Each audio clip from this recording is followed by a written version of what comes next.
What is going on? What is going on? What is going on, party people? It is your boy, Coach D Brown, former big leaguer, former first round pick with the Kansas City Royals.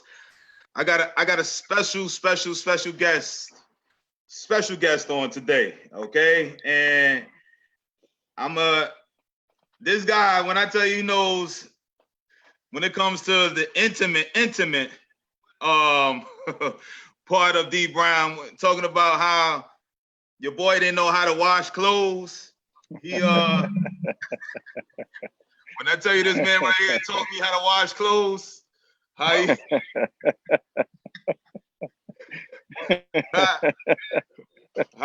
how I just told the story over there how our first time our first time I ever experienced any type of incident with the cops driving nice cars and nice vehicles with this man here. The ins and outs, he gave me a little scoop of how this professional baseball game works. Man, my first ever roommate in the professional game over 20, damn near almost 25 years ago, 23, 24 years ago. Gosh, man. To now he's raised and is raising a top level Division I athlete who has been drafted already and will be drafted again next year. He runs travel ball program called Ninth Inning in Atlanta, Georgia. Many teams. I'm gonna let him tell you about that. Coached, played professional ball, fourth round pick himself. Coached high school, college, youth teams. Talking about a wealth of knowledge when it comes all across this baseball world, from youth baseball all the way up to now, obviously the professional because he played there.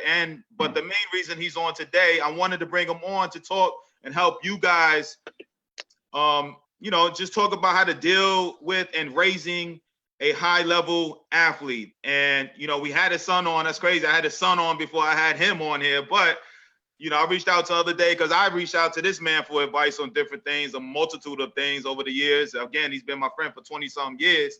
So we talked to everything from, man stuff to coaching stuff to everything in between, hitting and everything, man. So before I even introduce this man that is here with me, I want to say what's up to Bill, what's up to Deanne, what's up in Mississippi, Bill out in Jersey, Eric in Mississippi, what up? Rick, Queens, New York, what's up?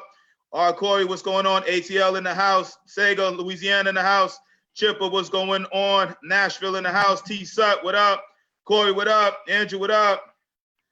George, what's up? So anyway, Jacob, San Antonio in the house, what's up? Byron, South Carolina in the house, what's up? So without further ado, I want to introduce my boy, longtime friend, my brother, Vic, aka Victor, with the Spanish dude. Vic Radcliffe to the show. Vic, man, I want to welcome you, my brother, man. If you could, please just kind of give a little background from all the way where you started from, where you from, to where you are right now, and where you stay. What are you doing right now currently, man? All right, man. I appreciate you having me on. I've been watching you, man. I'm seeing how you grow. I love it. I love you. That's right. I am from a town in South Carolina called North Augusta. That's where I grew up. That's where I graduated high school. I was a fourth round pick out of high school. From there, went on to Fort Myers, Florida, 1995. Of course, I met you in 96 when you came in as a wee man, learning the ropes. Held out for most of the summer. Like, who is this guy coming in here late? But it's all good. That's how everything went down. And played 5 seasons for the Royals. Went on and played some independent ball a couple of years with your boy Ricky P. After that, Rick Pitts. And then, and then my son was born, and I was like, man, I gotta go get a real job, because I didn't see where it was going. I had a knee injury going on, and I didn't see it going any farther than where I was. So went back to school. While I was in school, I coached at a Division III level for JUCO and NCAA. got my degree in special education while I was up in Ohio, where we were going to call our hometown, Columbus, Ohio. My wife went to play basketball at Ohio State. We moved back to South Carolina in 2008, where I was a teacher for 6 years, coaching high school baseball, raising my son up, mostly as a football player, baseball during baseball season. But, you know, we had visions of him playing D1 baseball, playing for Ohio State. You know how it goes. But we moved back to South Carolina in 2008. In 2014, you know, I kind of felt like my son told me he wanted to be an Under Armour All-American. I know I'm throwing a lot of names out there. He wanted to be an Under Armour All-American. I didn't really see how that was going to happen where we were, just because of how small it was. So, man, I told God and for my New Year's resolution in 2013, my New Year's resolution was, Lord, I want to hear you speak to me. And I'm telling you, D, from my experience, he said, you need to move. And so I looked, and that's the first time I ever experienced anything like that. Like, you know, you hear about your uncles and your grandparents talking about the Lord said. Well, I'm telling you, for real, this is how it happened for me. And it was like, y'all need to go. And mind you, I said, this is the town that I grew up in, that I graduated from, that I got drafted out of. And I thought that we were going to be there, and he was going to graduate from there, and I was going to retire from that school system. And that's just how it was going to work out. But that's not how it worked out. And so nothing forced me to leave, other than some feelings that I had, and that really the Lord said, it's time to go. So I was able to find an opportunity here in Atlanta with this company, Ninth Inning Baseball. So my son and I moved here. My wife and my daughter stayed because she was still working there. So we were living two households at that point for a few months before we moved. He was a freshman in high school. And listen, when I tell you that the man told me, Barron told me, going into his senior year, which is late in the game now, that I don't want to do, because we were pursuing football, and he was a starting quarterback, had several D1 offers to play quarterback and baseball.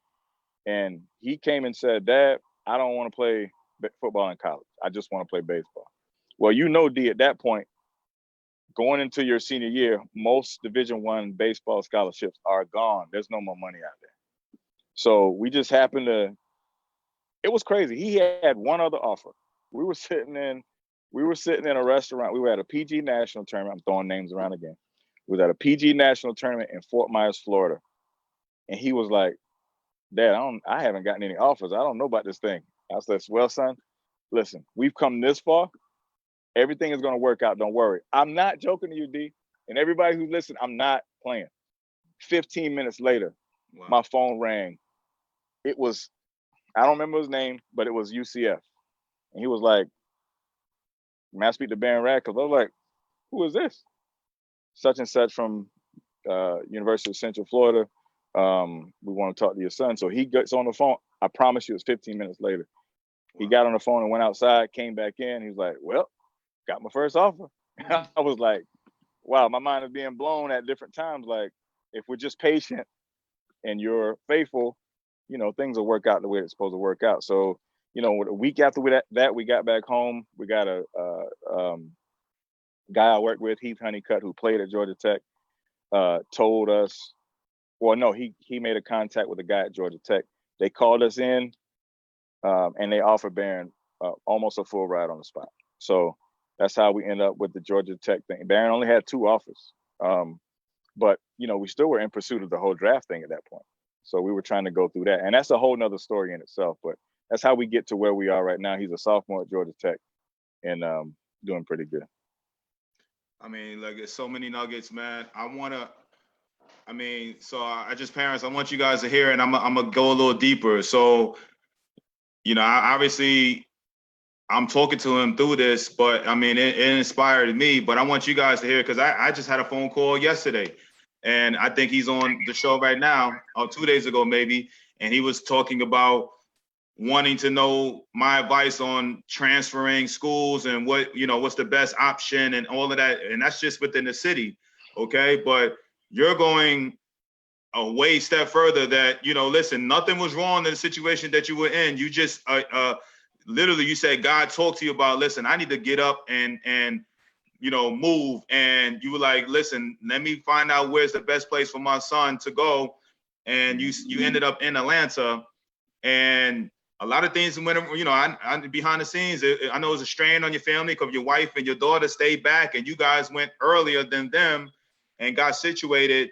But I mean, if you could just, I mean, you talked about it, but I want you to kind of dig a little deeper, man, and just, you know, the spiritual pull, or, you know, just what what I mean, cojones it takes for you to just jump ship and, you know, say, all right, wife, I love you, man, but we're gonna do this. I see you in a few, we're gonna make this work. I see you in a few months. Come on out. You know what I'm saying? How does that work, man? You know? Oh my gosh. So of course I was a teacher. It's January, middle of the winter. And I was checking through. As a matter of fact, it wasn't even Atlanta that I was looking for. I was looking to move I was looking for opportunities in the Raleigh, Durham area because we were in Ohio. My wife was working at Ohio State. I like the atmosphere of being around a college, and I want my kids to be a part of that, just have college on their mind, right? And be in that environment. And so I loved the North Carolina State, North Carolina, you know, Duke area. It attracted me. So I was putting in searches around that area to go to schools because I have a degree in education.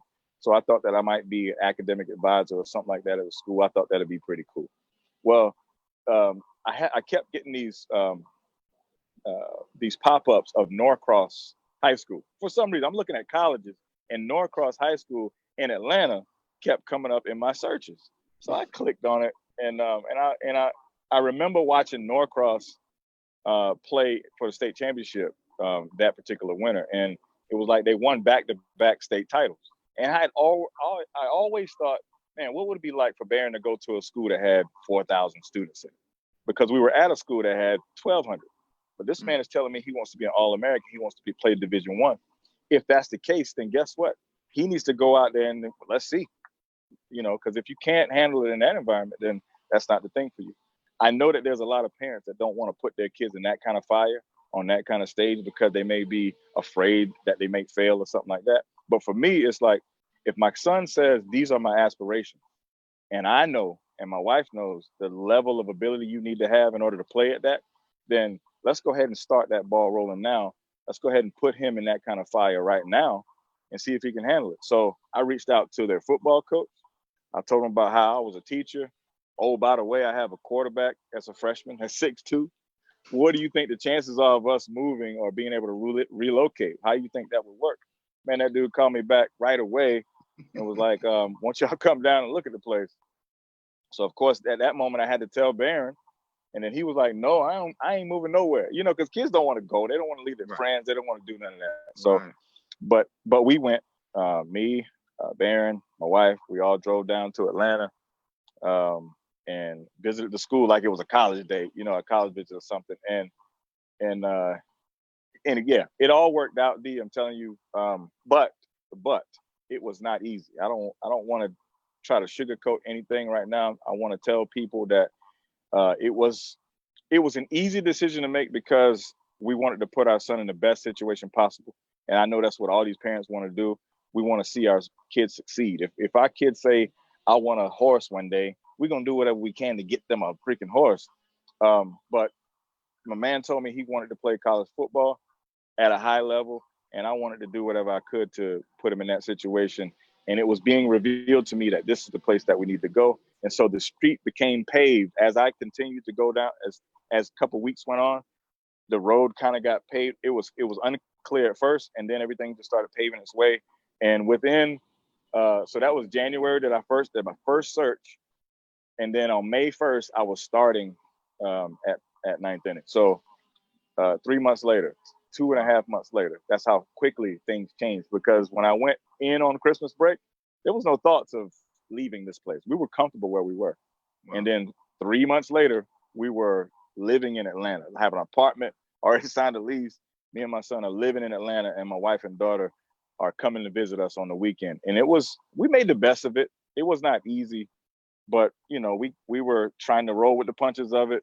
I did not go to a baseball game of Barron's during that time because I was humping, trying to build a clientele and stuff like that. So I missed, and my brother was there with me, so I was thankful for him to be there for me because my wife wasn't able to. So he was there to take Barron where he needed to go, wake him up in the morning at 6 o'clock because Barron was doing, it was during baseball season.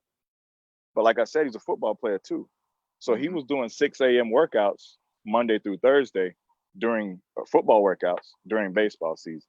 So he had his own little thing going on. And on the logistics side, we had our thing going on trying to just maintain our house apart.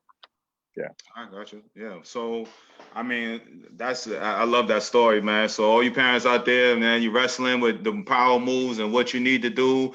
I mean, essentially, it's just you make that move, you stick to it, and you step out in faith. That's all he's essentially saying. So, it worked out. I mean, just thinking he's comfortable, he just stepped out and it's like, yo, I'm gonna go ahead to Atlanta and make this happen. So you're dealing with a two-sport athlete, man. And how hard is it? You was a two-sport athlete too in high school. I mean, name some of the schools that Barron, was interested in. I know he was taking pictures at Michigan State and all these other places. Give a little, first talk about the size of Barron. And he's been on here, but talk about the size of Barron and, his quarterbacking skills. And was it a tough decision? I know it was ultimately his decision, but was it tough for you as a dad for him to, say, Dad, I don't want to play football no more. I want to pursue hardcore baseball. Like, was it tough or what? So you want me to be completely honest? Yeah. All right. That's all.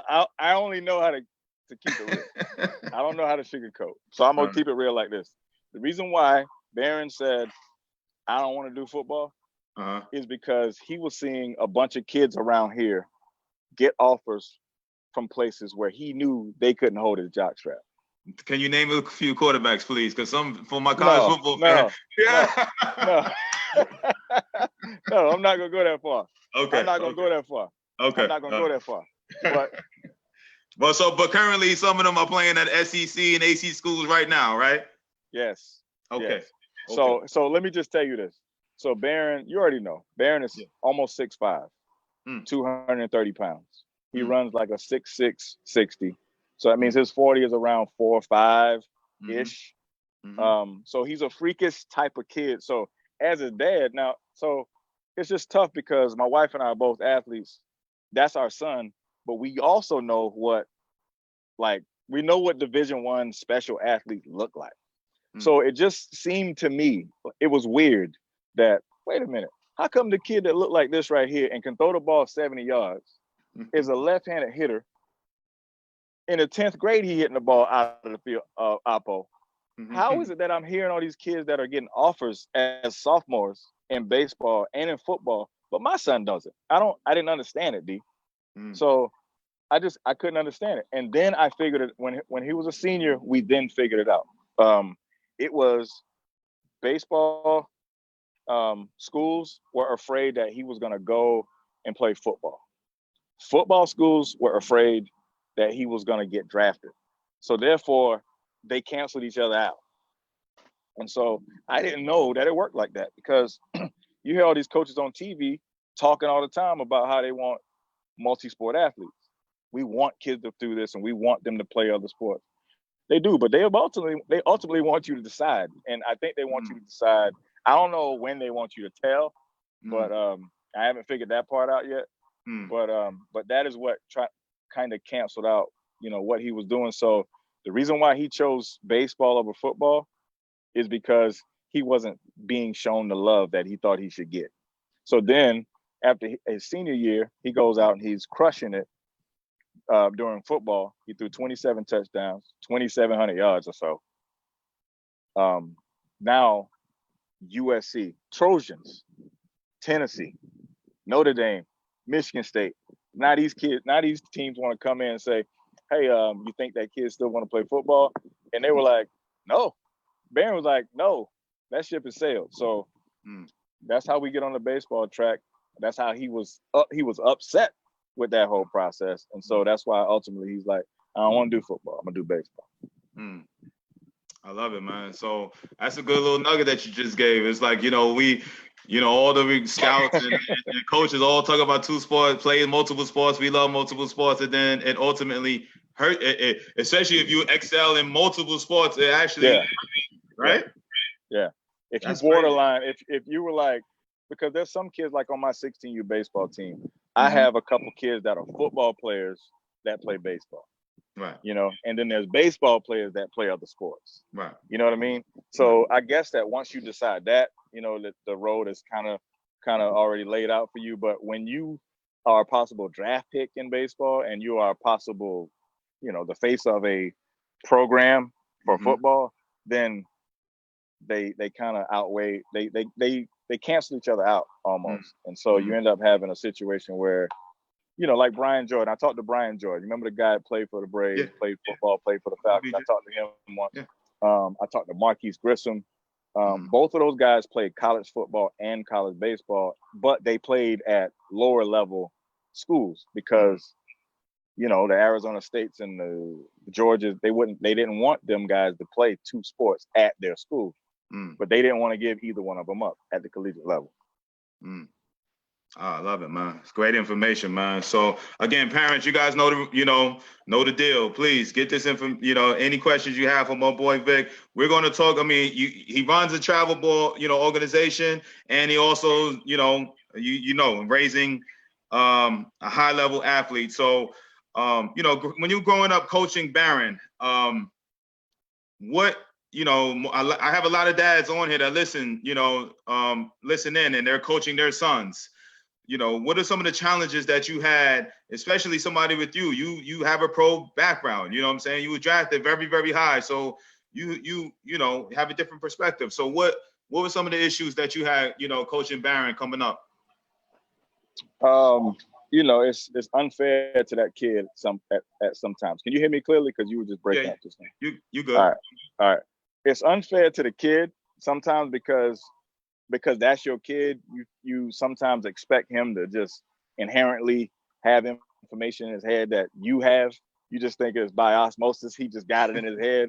And I tell dads all the time, I'm like, man, I have packed up the balls and gone home on this fool many times, because sometimes they try to act like they know more than you. Like it doesn't even matter. Like when you have a kid, when you have a son, it doesn't matter how good they are. When y'all go to the field, you are daddy. It ain't got nothing to do with you're my coach. You're a daddy. So if daddy keep getting on me, and sometimes kids don't understand when the game of baseball, like you're being critiqued all the time. If you're not doing something right, I got to tell you you're not doing it right. So, but that feels like as a parent or from that kid's perspective that I'm yelling at you. So sometimes they take that the wrong way. And I know all you dads know what I'm talking about, because even at ninth inning, down there in the opposite end, I just be laughing at dads all the time because I hear them. So they're in there, but they don't want to get after their kid like they want to get after them. So, you hear them. Right. You hear him getting after the boy in the cage, and I just be laughing. I'll be wanting to say, "Hey, man, it's gonna be all right." Right. But it's not easy coaching your kid. I mean, you're happy for them when they have success, but behind the scenes, as dads, we got to take them to the field. You got to give them the ground balls. You got to let them hit extra. And sometimes it gets frustrating because they don't do what you want them to do all the time. And then, like I said, you just think that when you get in the game and they don't perform the way, or they didn't think the way you think they should have thought, that they just supposed to be born with the information in their head that you already have, and you get mad at them. But anyway, it's cool. It'll all work out in the end. That's great. That's great information, man. Hey, so as a dad and you're running youth teams, how much leeway, when it comes to, I know you still have a hand in coaching him, and he's at a high level, Division I school, but how much leeway, how hard was it to give away that control of not coaching him or anything like that? Coaching Barron, or how much information now do you give him, especially playing at Division I, high level Division I school? How does that dynamic work now? Well, D, it's been a lifelong search trying to find someone to coach my son the way that I coach him, or the way I would coach him. So that's how I knew. That's how I knew that Norcross was the right place, because in football, his quarterback coach got on his butt and rode him just like I would have if I was coaching him. But it's different because that's not dad. Mm. You know, so when a coach figures out that Barron has to be kicked in the butt in order to get him to go, because otherwise he ain't, but he does have another level that most kids don't have. Mm-hmm. So when they realize that, that's when I'm happy. But to answer your question, I've been looking for a coach. That's all I've ever been doing all his life. Ever since he was 10 years old, is to find someone that's going to coach him the way that I would coach him. So tell you what, this year at Georgia Tech, and I'm not putting any slight to anybody that was at Georgia Tech before, because I love those coaches too. But the new coaches that are there now, Coach Danny Hall is still there, of course. But James Ramsey is a new coach this year. The first base coach last name is Jaffe. Those guys have really helped Barron make a transformation from last year to this year. So I can't wait to see how they continue helping him going forward into his draft year next year. So, but at the same time, when I see things, we still get in the cage though. Like we don't get in the cage all the time, but Barron knows that his comfort is in the cage with his dad. So when you know, at 9 o'clock or 9:30 or 10 o'clock or whenever he's available, I'm like, hey man, meet me at the cage. After I'm done with my lessons, you get your butt in here, meet me at this time, and we're gonna sit down on this tee. And mostly it's a conversation. It ain't even like we hitting a bunch of balls. It's mostly a conversation these days. It ain't the same as it was when he was 15. But now it's mostly our batting practice sessions are mostly a conversation. That lasts about an hour. And sometimes 15 minutes. Sometimes you can get it done in 15 minutes. You know what I mean? But it's a conversation. Batting practice is a conversation. And I still send him down the road. But he's doing pretty good right now. All right. So a couple years ago, you know, I drove out there, and first time I really seen Barron play live in person. And, you know, he had a good game. He was playing, you know, he's playing up to the scouts, and he's scuffling a little bit but, you know, he did his job. And I want you to kind of, you know, if you, as much as you can and want to talk about, but I want to kind of get behind the scenes, man. So those parents that are listening in, you're going to go through it again next year. Probably starting to start right after this season. But I want to kind of go through this draft process a little bit. So, you know, tell me a little bit about the beginning of Barron's senior year. How did it go? What was the attention? Because you're talking about him signing late and being a big time Division I, you know, athlete. But football scholarships was coming in late also. So tell me about the scouting experience, because not only he's a big time Division I football prospect and of Division I baseball, but he was also, you know, a draft prospect, a high draft prospect. So give me a little insight on your, you know, Barron's senior year, you know, how a typical day was, the teams coming in, how'd you pick an agent, and, you know, let's go from there. All right. So your 17U baseball season, in my opinion, is your most important summer baseball season of them all. And it's because that's the one that is right before your senior year. All the recruiters are out looking at you. And then once the fall comes around, they can contact you. In the summer, they can't talk to you. But when you become a senior, they can talk to you. So it was in that summer that Barron blew up. Before then, he only did baseball games when there wasn't a football activity going on. So it wasn't a whole lot to go on. He wasn't really scouted much. We knew what his ability was, but he wasn't scouted much because he didn't participate in a lot of baseball events. But his 17U year, we decided that he was going to play baseball the whole time, every event, and then he would be to his football whenever he could, right? Of course, that didn't make the football coaches excited, but we were going after this baseball thing full speed, especially because now scouts want to see him. Well, we went to this thing called East Coast Pro Tryout. It's a big scouting event that scouts host down in Tampa, Florida. Well, the tryout for it was up here in Atlanta, and Barron hit a ball off the scoreboard. I mean, it rattled. Everybody was like, whoa, and wrote down his name. Oh, we got to see this kid, right? That's how he came on the scene. The boy that hit the ball off the scoreboard, the only one that did it. So he get chosen for this thing down in Florida. We go down there that August, and I'm talking about he missed the first week of football practice. You telling me football coaches were calling me every day, when is he coming back? When is he coming back? Please don't get hurt, because he's a starting quarterback, right? Right. So Barron went like the first, it was a 4-day tournament. He did not get a hit on Monday, Tuesday, or Wednesday. Looking silly. So much so that on Wednesday night, he was like, Dad, I don't even know why I'm here. You know, he got this look on his face like, why am I down here? All, you know, just sulking. So, you know, I took him back. We had a nice talk. God is in control. You hear me? Everything is going to work out the way it's supposed to work out. And I'm telling you that it did. All right. On Thursday, this man goes, in his first at bat, he hits a line drive to the left fielder. Go the opposite way, you know, but he hit a line drive. I'm like, oh, okay, good. I'm sitting there saying, a good day then. Right. Yeah. So I'm in the stands on the whole other time, like, dang, man, he can't even get a bat on the ball. So on Thursday, he hits a line drive to the left field. I'm like, all right, I'm just happy. I'm happy with that small victory, right? Right.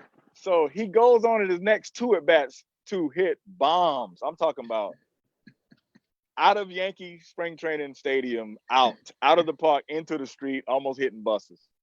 So at that point, every scout for every team now knows who is Barron Radcliffe. We got to go scout this kid. Now, the reason why I told you all that is because in the fall, in November, the month of November, we had a different scout from a different team, or maybe even 2 guys at a time, come to the house to have a home visit every day of the week. So, and then to top it all off, he would get out of school at 11:30, come to the facility, hit for a scout or just hit by himself, go back to football practice. That's how the whole fall went. And then that night we would have a scout come over to the house. So that's how the whole fall went. All right. Then I'm thinking like, man, he ain't never worked on baseball this much. I can't wait till the spring comes around because he gonna kill it. All right. Here come the spring. First game out. It's about 40 scouts. There's about 40 scouts at the game. It's freezing. What did he do? He might have had a hit. Right. The next game, he had a home run. Okay. We were killing the team. He might have had a home run, and that he had a home run in the second game. Okay. But from the third game till about the 15th game, D, 0 for. I'm telling you, like 0 for 30 with about 25 strikeouts. Oh. Wow. Me and my, because he was trying to do something great the whole time. And then he started pressing, and man, I just saw this man crumbling. And then the amount of scouts just started dwindling down, and they were like, because they had to come to see what he showed us something special. Right. He showed us that he may be a first rounder. Right. Let's go watch him. But here's the thing also. We were playing, like I told you before, we came to a school that had 4,000 students. That's the highest level in Georgia. So we're playing in a conference. It ain't no private school conference where, you got 400 kids in the school. We're 7A competition. All these kids you're seeing, the high school level, the pitching level that we see, Barron was seeing, is D1 caliber pitching. So it wasn't no scrubs. We ain't seeing no scrubs. Right. So anyway, his confidence was in the tank. He wasn't hitting the ball. We just kept, we had friends from everywhere, Yeah.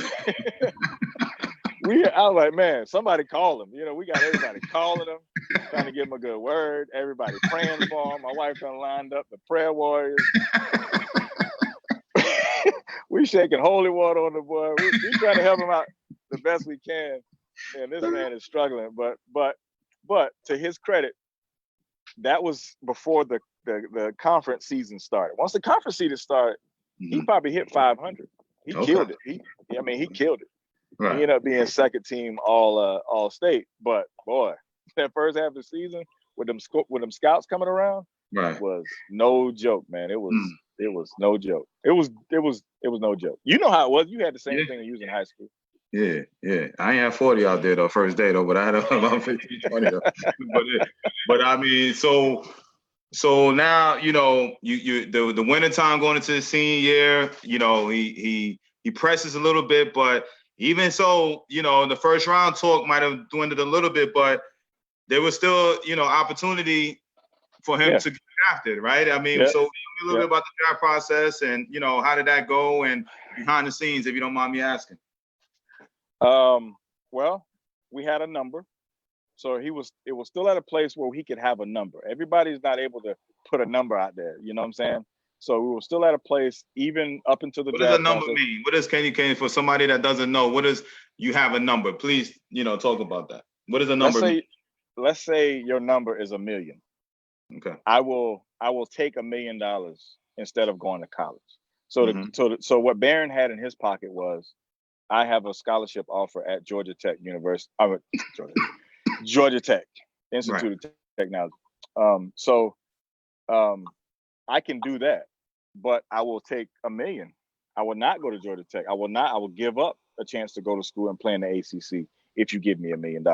So that's what it means. That wasn't our number, but I'm just throwing a number out there. I got you. So the San Diego Padres called me up on a Thursday. Actually, we had a advisor at this point. An advisor is someone who is a scout, but for a high school athlete, he's an advisor. There's no sign, there's no signature. It's like it ain't even a handshake. It's like, I will help you through the draft process. Is he a scout or an agent? Is he a scout or he's an agent? And he's an advisor. Right. But what's his background though? He's an agent. Okay. Because you said scout. I want to make sure you. Okay, I'm sorry. Yeah. So what I mean is that this guy is a scout and he represents professional athletes. Mm-hmm. But for a high school guy, he is called an agent. Mm-hmm. Why am I getting this wrong? He's called an advisor. Okay. Right. So we had an advisor, and our advisor would be the one who communicates with all these teams, telling them what our number is. All right. So the advisor called me up and said, "Hey, Vic, the San Diego Padres are very interested in Barron. I forget this part. They have pre-draft workouts. So mm-hmm. in Atlanta, the cool thing about living in Atlanta is that every team has a scout that lives here. Mm-hmm. And so that's why they can come and see you all the time. And then they have these pre-draft workouts where on a Saturday morning or whatever, the San Diego Padres are having a workout at whatever high school, right? And so we go out there, went to the Padres workout. Barron does well. They have all of their guys there. He did so well that on the following Thursday, the advisor calls me and says, "Hey, Vic, the Padres want you to fly Barron out to San Diego because they want to see him again." I said, "When?" Like the draft is on Monday. When they want us to come? Right. They want you to be there on Saturday. They want y'all to go to the game on Saturday and then have a workout in front of all their people at their park. I'm like, man, that sounds fun, but who got the money? Right. How am I going to get to say? How am I going to get me and him to San Diego in 2 days? Right. Right. So anyway, the Lord worked that out. How about if your listeners didn't know, I know they already know this, but if you're on the right path and your blessings will come through the people who are surrounding you. Mm-hmm. Your blessings will come through the people who you surround. So my circle was able to come up with 2 tickets, like on some Sky Miles, for me and Barron to go out to San Diego and stay in a hotel. It didn't cost us a thing. Like I said, my crowd of people that knew what we had going on were able to come up with round trip tickets to and from San Diego and like 3-night stay in a downtown hotel in San Diego. Blessings just. Okay. I could talk about that part all day. I could just talk about that part all day because I sure couldn't buy no tickets to San Diego. He just couldn't have been going out there. So anyway, I told his advisor, I said, look, we're not going out there. They need to know his number. If they are cool with his number, then we'll go. Right. So, all right, I'll find out. I'll ask him. He called me back. All right, man, they're good. They want you to come out. I'm like, cool. So to me, that means on Monday, Barron is being drafted by the San Diego Padres. Don't that mean? Is that not what that means to you? Right. So we go out there. He has the workout. He looks really good. Uh-huh. And we come back home like, man, we come back on a Sunday. The draft is tomorrow. Right. But the San Diego Padres did come back with a number to take him, but we were like, me and my wife were already like, in our prayers, it was just like, I hope it is that he's either going to get his number, more than his number, or they ain't going to come close, so that there's no hard decision to make. Right. And we hate that this comes down to money. Right. But it is what it is. It is what it is. So they didn't come close to the number. They had a number, but it wasn't close to the number. So now it was a number that some people be like, you turn that down?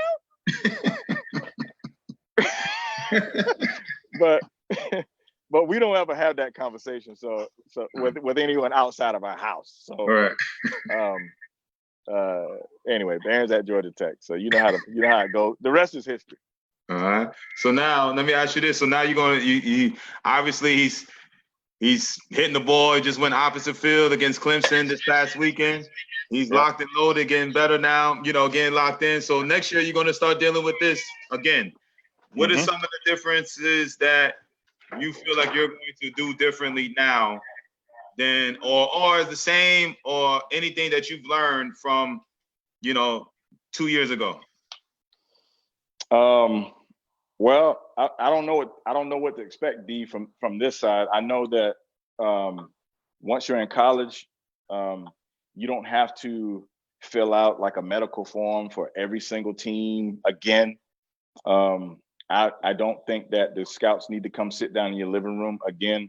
I think the process is a little different this time around, but because since you're at school, I think they do.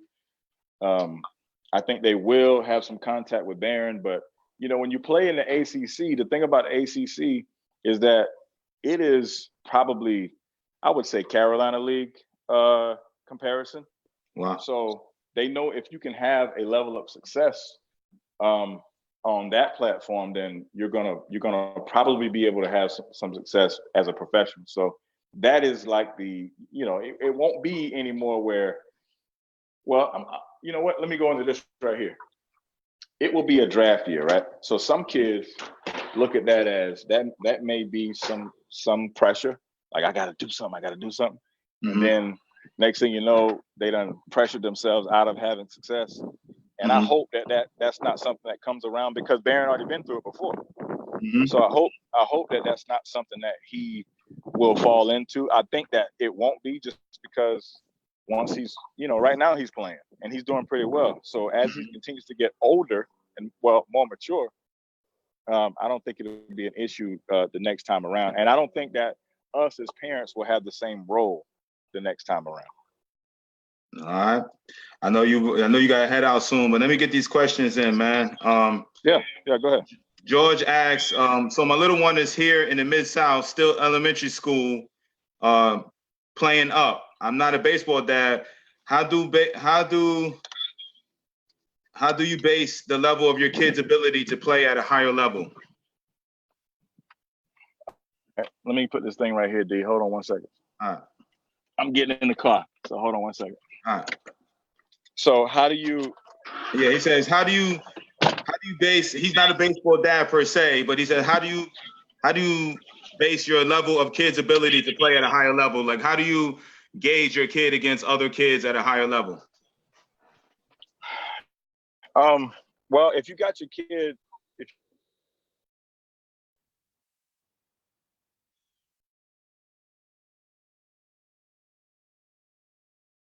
Vic, we try to figure out or project what we think that kid can do. We look at his hands, we look at his power, we look at what kind of speed he might have and stuff like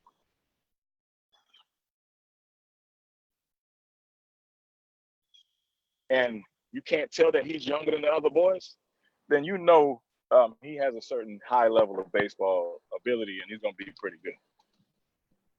You kind of broke up a little bit, but I got the gist of it. I'm going to get through these rest of these questions. Condi from South Carolina asks, in your opinion, when should an athlete decide to play multiple sports? When should he decide to play? Yeah, multiple sports. I mean, when should he decide?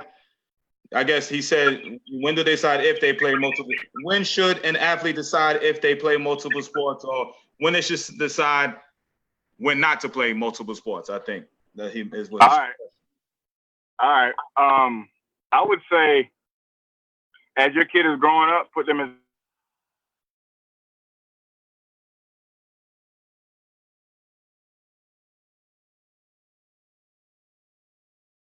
You let them do it as long as they possibly can.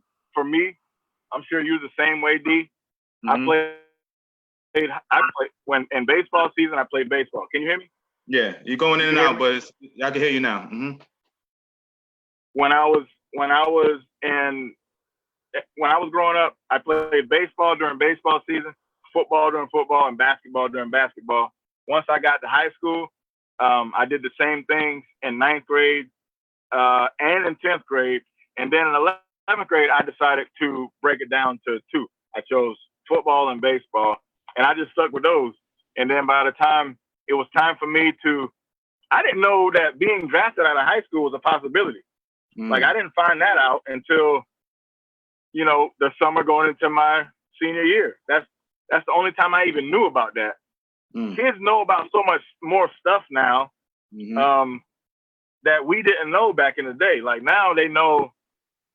It's almost like in T-ball, sometimes parents are freaking out whether their kid is doing well or not, keeping stats and carrying on when the kid is 12, like it matters. It don't matter. None of that stuff matters. All that matters is that your kid has confidence while he's playing the sport. That's all that matters. That's why I never played my son up. Now, I knew he was good, but I wanted him to dominate. I never played him down, but I let him play on his level because I wanted him to have all the confidence necessary. You need to go into whatever you're doing knowing that I'm the man. So as you continue to go up, you're better than everybody else. You have a better chance to succeed. Not that you're trying to embarrass other people, but confidence means everything when it comes to baseball. Mm-hmm. Yeah. So piggyback on what you're saying. So I love what you said, but the confidence aspect, you run ninth inning baseball over there. You know what I'm saying? We all out here. Shout out to my boy Matt Miller, just came on. He's running 59 prospects baseball down in Hattiesburg area, Mississippi. I mean, I get parents that they so worry about team, and my kid looks bad because these other kids look bad. But I like what you said. How do you? In my mind, it's like, listen, man, like, in this game, if your team is bad, so what? You still go out and handle your business. You know what I'm saying? And, just more opportunity for you to shine, but kids, so worried about wins and losses, and the parents get so caught up in it and they be in their ear. What do you have to say about that, man? I'm D. You're pitching balls into my wheelhouse. Okay. So, so here's what I got to say about all that. Parents, you need to find a coach that's going to teach and develop your son how to play the game. If I don't tell you nothing else, again, here, another word I said, you need to find a baseball, we talking about baseball, you need to find a baseball coach that's going to help your son develop, that is teaching him how to play. All right. Now, I'm driving to the park right now. I hope that I'm still on the phone with you when I get to the field. I coach a 10U baseball team. Okay. None of these kids, and this is travel baseball this year, none of these kids have ever played travel baseball before. Okay. Now, I'm not patting myself on the back, but these parents have run into a coach that is going to develop their kids. I do care whether we win, but what I care most about is whether your son can play freaking catch, right? Can he play catch? Can he do a shuffle correctly? Can he karaoke correctly? All these, man, I know some parents from the other teams be looking at me like, God, he getting after them boys. Like, we won a championship last weekend, right? my team don't know this, but I'm gonna tell you this. Big D, by the end of that game, I was so pissed off. We won the championship, Right. but by the end of that game, I was so freaking hot with them, man. I didn't know how to act. I mean, I put on a good face. I clapped my hand. I called the names out of hand. How about they handing out rings, D? Steve, they championship rings are bigger than the rings we got And for golf winning the coach. minor league championship. Bigger than. They're huge. The rings are huge. I mean, I'm at the baseball field for 10U baseball, and we got people with speakers. Not only are they playing music, they got an app that will say, "Now batting for the such and such, number 2." What is going on right now? But so anyway, this is 10U. This is 10U baseball. So I'm gonna get back to your question. I'm sorry. I told you I can go on baseball all day. Right. But development over wins, okay? Development over wins. I had these guys that I thought were gonna come play baseball for me, 10U, this year, but they didn't. And what I found out was that some of the parents were concerned over how much traveling we did. Now, or lack of traveling we did. So when you live in Atlanta, and you're in Atlanta. we in Atlanta, yeah. When you're in Atlanta, you don't have to travel. Right. We don't have to go nowhere. Right. wanna go, well, Everybody trying to come to Atlanta. Yeah. I know. They're talking about how come we don't go to Florida and how come we don't go to Alabama, and Coach, can you schedule a trip to Cal Ripken? And I'm like, man, first of all, they're 10. All right. You're trying to tell me that you want to you're already spending money for me. You're already spending money for me. Right. And our facility. You want to spend money on a weekend trip out of town where you got to pay for a hotel and eating and gas? Like, right. But I want them to have experiences. Well, they're going to have experiences. They don't have to have them all right now. Right. Right. Get me upset right now. That has to be a whole nother subject over here, man. But I want to just based off of, from, let's just say, parents from 10 years old all the way up to 18 right now listening in, that will be listening in the future. What is, being that you raised Baron, a Georgia Tech athlete, and you dealing with kids on a regular basis, you've coached every 16 to 10, 13, 14, you coach every age group, college kids and everything. What is the best plan of action if, I'm D Brown in St. Louis, Missouri, okay, with a 12 or 14-year-old kid or whatever? What is the best plan of action for him to fulfill the kids' dreams? And of course, by fulfilling their kids' dreams, you are ultimately fulfilling the parents' dreams. What advice can you give them? You want the blueprint? Is that what you're asking me? Yes. What's the blueprint? Right. All right. So parents need to see these days, like there were no facilities around where you could go and pay some professional to teach your kid how to hit correctly, how to pitch correctly, how to, all this individual instruction. We didn't have all that. I was fortunate enough that my dad played college baseball and he had us at the field all the time, right? Not because he wanted to go, but I wanted to go. I wanted to go see how far I can hit the ball, how far I can throw the ball. Like, I wanted to do that when I was 8, 9, 10 years old. I just wanted to be the best. So, and every kid doesn't have that same, like my son does not have that same fire that I'm talking about at 8, 9, and 10. And every kid doesn't have that. Not that they're not good athletes, but every kid doesn't have that same push and motivation, right? So what you have to do is, as a parent, you have to push until they can be pushers themselves, until they can push themselves. That's what my wife and I have had to do with my boy. It's like he's talked about all his life about the things that he wants to do on the athletic level, but he hasn't always displayed the desire and the fire to want to get to that point.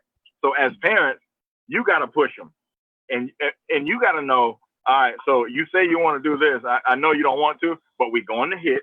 and then you're going to run, and then we're going to do this strength and conditioning. And like when Ben was 12 years old, I noticed that he went from being one of the fastest kids to one of the slowest kids. Well, I also knew that as his dad, he ain't going to listen to me yelling at him, telling him to go harder, go harder. So I took him, I paid someone for him to be in a group of people to get his strength and conditioning, to work on his footwork and stuff like that. Around 12, 13 years old, you're going to have to take your sons and your daughters to someone to help them continue to work through their growth so that they can maintain good footwork, so that their bodies can, because they're noodles at that point. Their minds are wanting to do one thing, but their bodies are growing and they don't know what the heck, they just can't move like they want to. So you gotta get them in a situation like that.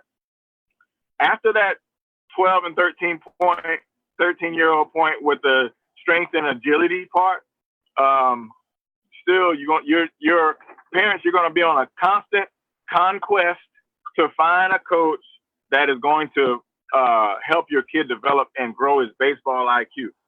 I know that they said there's 5 tools to baseball, but there's 7 in my opinion. And mental toughness and baseball IQ, D, those are tools, because we've seen guys that come into rookie ball as first rounders, top pick, got $1 million, but didn't make it out of there because they weren't either motivated enough or they didn't have the mental toughness to do it, the mental capacity to do it. So, how do I help my kid be tough then? I'm glad you asked. What you do is you got to stop getting in the way of your kid facing adversity. Like, he gonna have to fail. You gonna have to let him. You got to be, parents gotta have to have enough toughness to let your kid fail, cry, face some hard times. It's got to happen. If it don't, then he gonna be packing up, going home, and he gonna be living at your house the rest of his life.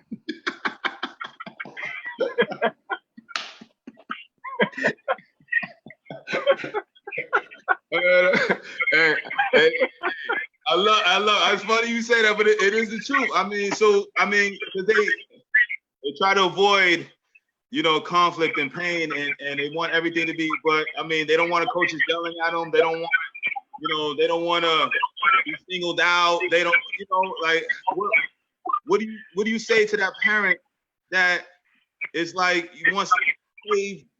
They're going to tell you, no, I don't care. I don't care if you get on my kid. I don't know. But then if you do, then they got an issue. Like, what do you? I know, right? I know.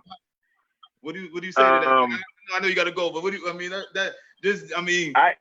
Wrap this up in the boat, parents, please. Last minute, please.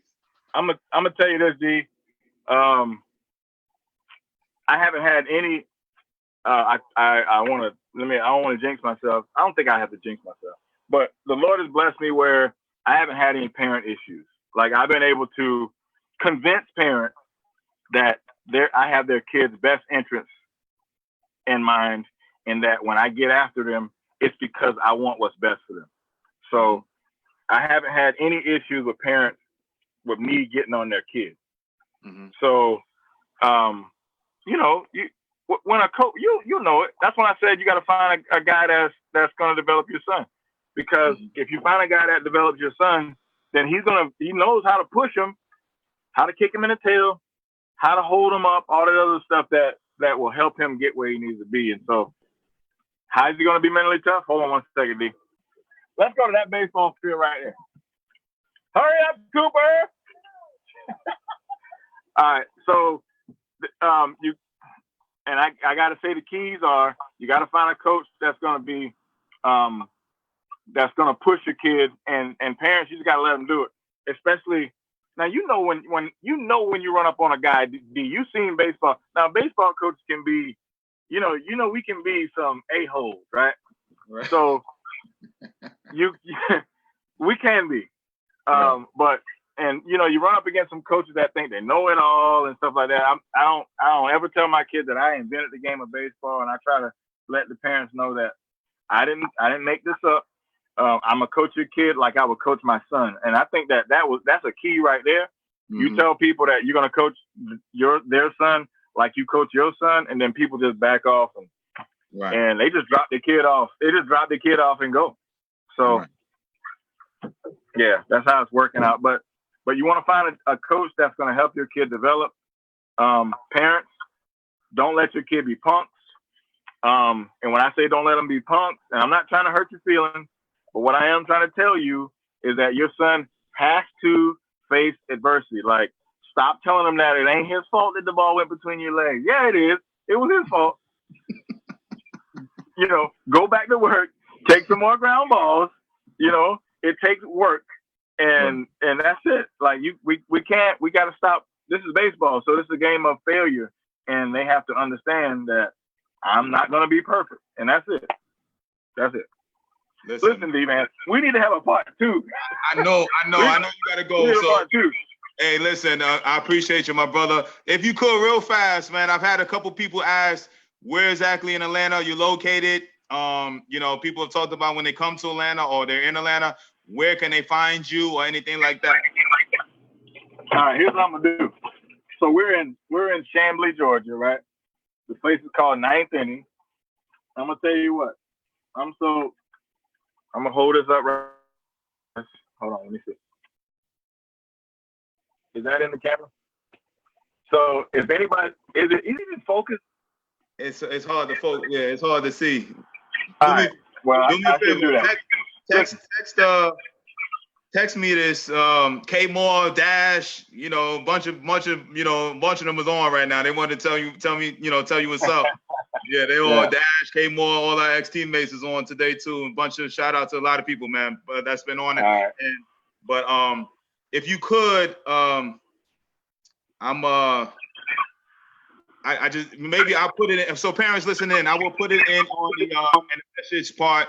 His information. So Vic, text me. I know most of it, but text me the email and location, and I'll post it in the message box. And so your parents will have information. So in Atlanta area, you want to look them up. Great program. Been running it for a while, for a long time. Many people they do it right over there. You know what I'm saying? So I definitely got to do part 2. Definitely got to do that. All right? Yeah. Bring me back in, man, so we can get back on these on how we gonna make our kid tough conversation. I want to talk about that right there. Right. Because I'm dealing with the other end with my daughter. You know that, but listen, I love you, my guy, man. Go have a good practice, man. Parents, I will be on tomorrow with my boy James McDonald. We had the issue yesterday, but we're gonna get that cleaned up. So I got former Major League pitcher James McDonald coming on tomorrow at 3 p.m. I'm gonna get my boy on probably next week. We may need to do it in person next time in the A. Just do it in person. But anyway, I love you, Vic.